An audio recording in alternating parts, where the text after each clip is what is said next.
There have been so many Souls-likes to make their way into the genre in the last few years, and there's no sign of them slowing down anytime soon.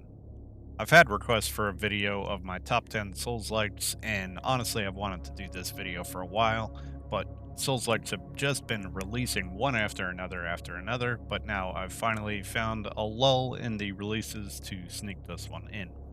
If this list ever changes, I'll definitely create another video, but these games definitely have some big shoes to fill in this list. Be sure to stay tuned till the end because my number one may surprise you, and there's a couple honorable mentions at the end as well. A disclaimer right up front is this list is non-from software titles, and also these are all great games, and it was extremely hard to rate a lot of these and get them in the proper order. So, getting right into it and kicking it off with number 10 is Demesia.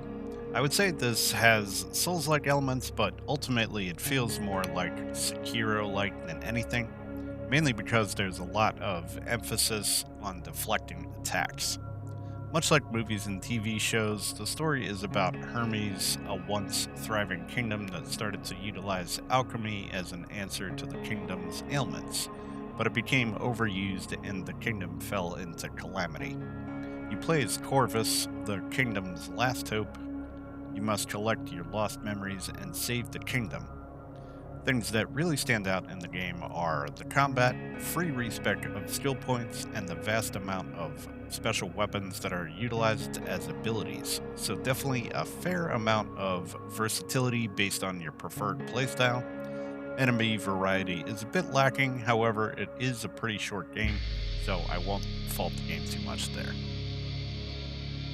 Next up, we have Bleak Faith Forsaken. This game is honestly a hidden gem, and I wish I could rank it higher on the list, but the competition is pretty stiff.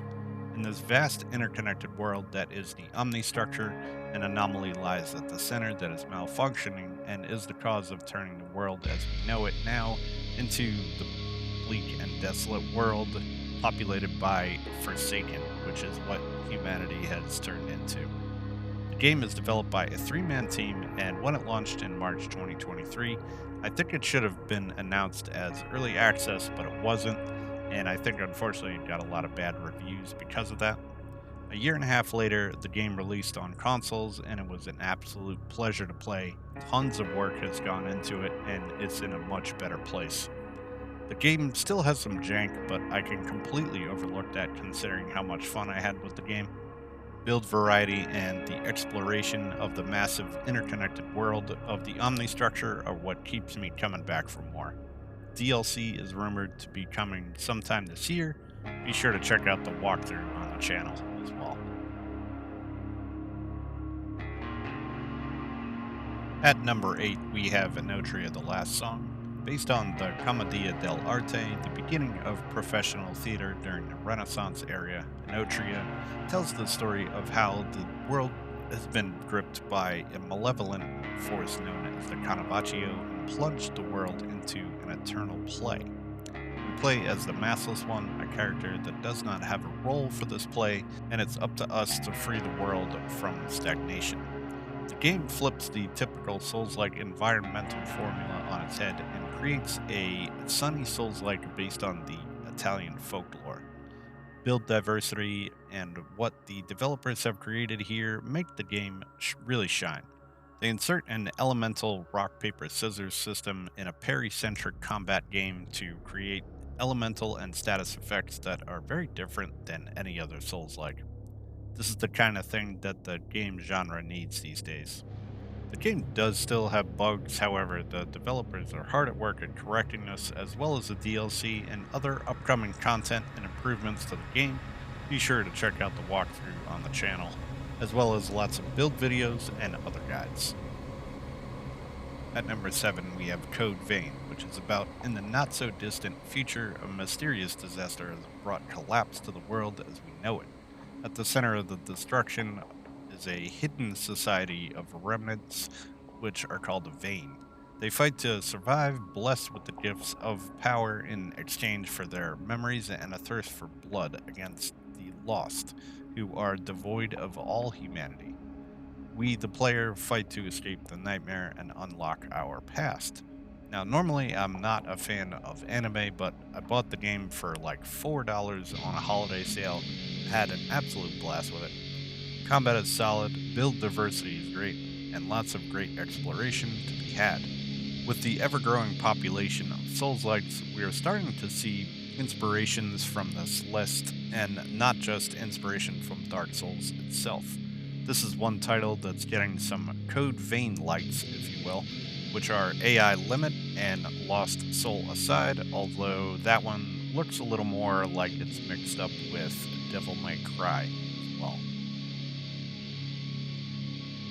At number 6, we have The Surge 2, which takes place in a dystopian future where humans have exhausted the world's resources, so very much a sci-fi Souls-like, which I love the setting of. Build diversity, combat, environments, and directional parry system are all things that make The Surge 2 exceed the original game in my opinion. The dismemberment system is gruesome but awesome as well, as you can dismember different parts of your enemies for crafting materials, blueprints, and implants for you to work into your build. All aspects of the Surge 2 make it a very unique experience in the genre, in my opinion. So we're at number 5, halfway through the list. How you guys feeling? Let me know in the comments below. So at number 5, we have Wollong Fallen Dynasty, supernatural take on the final days of the Han Dynasty, where we take control of a nameless warrior who gets swept up in a power struggle between warring kingdoms and their pursuit of an elixir of immortality. As most of you probably know, I sunk about 400 hours into this game in the course of 9 months between the base game and all the difficulty modes that were added alongside 3 DLCs. The build variety is off the charts in this game. Combat is fast-paced, parry-centric, and flashy. There's another rock, paper, scissors elemental system in the game as well. Big complaint with players was the Diablo-style loot and the exorbitant amount of farming you had to do to get the highest rarity gear. And as you can probably guess, that's why I spent 400 hours in the game. I have a walkthrough, tons of build videos and guides up on the channel for this one if you're interested. At number 4, we have The Last Hero of Nostalgia, which I feel like this is such an underrated Souls-like. In the game, we play as a stick figure in a world bereft of heroes. The game is basically a parody of FromSoftware games, but it's so much more than that. As the title might suggest, you'll get a sense of nostalgia as you collect items throughout the world if you've been playing video games for years like I have. There are many callbacks and references to lots of beloved games like Dead Space and Metroid, and coincidentally, the game has some Metroidvania aspects tossed in as well. The setting, humor, and interconnected world keep me coming back for more in this hidden gem of a game. Much like Bleak Faith, there are moments in the game that rival Dark Souls 1 interconnectivity. If you're gonna give the game a try, be sure to check out the 100% walkthrough, guides, and build videos on the channel. We're in the top 3 now. These are the best of the best. Yet another Team Ninja game on the list. I sunk about the same amount of time in Nioh 2 as I did in Wollong, and that's because the loot system is pretty much the same. Nioh 2 simply improved on the original Nioh in every way.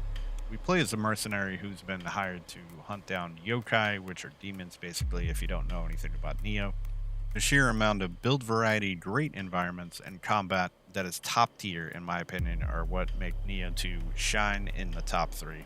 Much like Code Vein, we will be seeing a game that is very Nioh-like this year, and that is the first Berserker Kazan. So stay tuned for that series. I personally can't wait. At number 2, we have Lies of P. Yes, number 2. This was previously number 1 until recently. It's loosely based on the story of Pinocchio, which takes place in the fictional city of Krat, where alchemists discover a mineral called Ergo and begin experimenting with it. They're able to create advanced puppets to help citizens in their everyday life. However, one day a puppet frenzy begins and the puppets turn on their humans, which is not in their programming. Additionally, humans begin to get sick, which is what's known as the petrification disease. As Pinocchio, the job of the player is to help save Krat from these apocalyptic events while making decisions on whether to lie and become a real boy or to tell the truth. The weapon assembly system is something that really stands out in this game, allowing players to mix and match weapon blades and handles to create unique weapons with different movesets to fit their build. Lies of P is a very parry-centric game, which I always enjoy. Boss fights are fantastic, story and lore are great, and combat is extremely weighty and satisfying. Yet another game that I have 100% walked around up on the channel and lots of guides as well. Well, here we are at number one. Do me a favor, write down in the comments what you think the number one Souls-like is before you even see it, and let me know if you're right later on. Number one is Crab Souls. That's right, another crab's treasure. In this game, you play as Krill, a hermit crab that is thrust outside of his comfort zone into the wide open ocean when his shell is repossessed by a loan shark, and he'll stop at nothing to get his shell back. Sounds pretty simple, right? Well, the love and care and charm that went into this game are unparalleled. Some of you might be saying, how did this top Lies of P? Well, here's my stance. At this point in the Souls-like genre, we need games that really try to break the mold and flip that Souls-like formula on its head. This game is bright, colorful, charming, lots of humor, but it can certainly be challenging and still has gameplay depth that demands respect from players. There's 69 shells to find, all with different abilities, a fantastic skill tree that gets you excited to unlock new things, and it just has the whole package, in my opinion. So were you right? Was this the number one that you predicted? Let me know in the comments. Now for some honorable mentions here. So first up we have Steel Rising, and I guess this game is near and dear to my heart in a way because this was the first Souls-like I did 100% walkthrough on the channel for. This game has Bloodborne inspirations with a steampunk vibe mixed in there. Very fun to play and pretty different from other stuff out there. Next we have Hellpoint. I just played this recently, yet another game I was able to buy pretty cheap from a holiday sale. It's yet another game with a sci-fi soul settings, which I enjoy a lot. I feel like this is an underrated game. It was released during COVID, so it seems like it fell under the radar because of that, but very fun, lots of builds you can do, and lots of exploration. Almost like Bleak Faith with a large interconnected world which takes place on a space station. So very cool environment and very fun to play. And last but not least is Codex Lost. We played this just recently and it was a blast. It's extremely impressive and well done for a one-man dev team.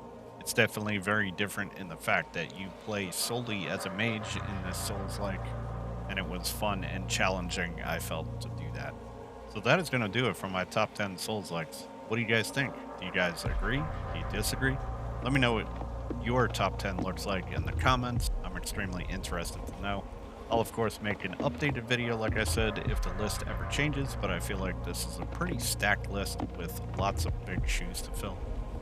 So hopefully you all enjoyed. Hopefully you do well. Stay tuned. More coming at you.